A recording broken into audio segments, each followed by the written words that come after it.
Sundays as a kid. That's when we were the closest thing to what normal people would consider a family. Mother always gave the maid the day off on Sundays. I'd wake up to the smell of bacon and pancakes just filling the apartment. As my mother laid out these perfectly prepared pancakes, just beautiful pat of butter on top, syrup running right down the side onto the plate. My father, paper in hand, would sit at the head of the table, and he'd say, "Oh, this is living." He'd congratulate her and thank her, because this was the ideal way to spend a Sunday.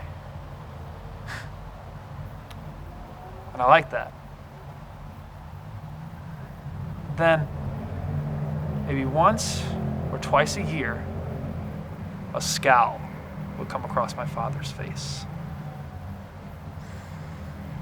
And just as we're about to sit down, out of nowhere, he would sweep the carafe of juice, the bacon, and yes, those perfectly prepared pancakes off the table and right onto the floor.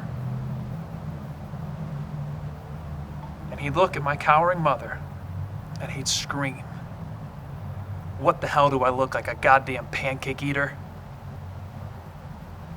And then he'd storm out.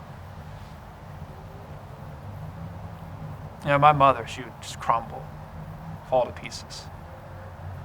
She scrambled to put everything away,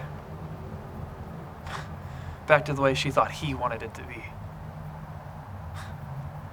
And she'd spend the rest of the day wondering what she did to set him off and whether or not he'd come home.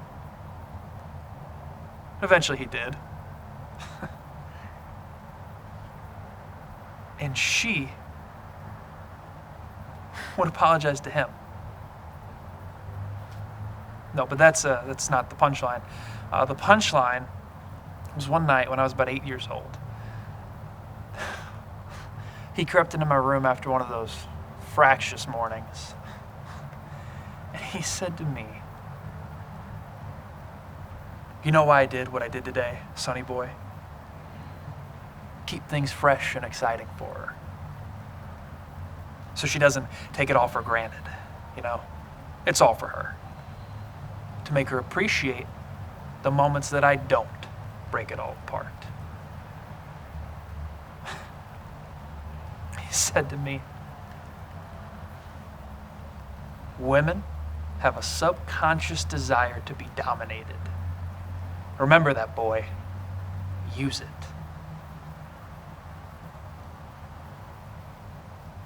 That was my dad. That's where I come from.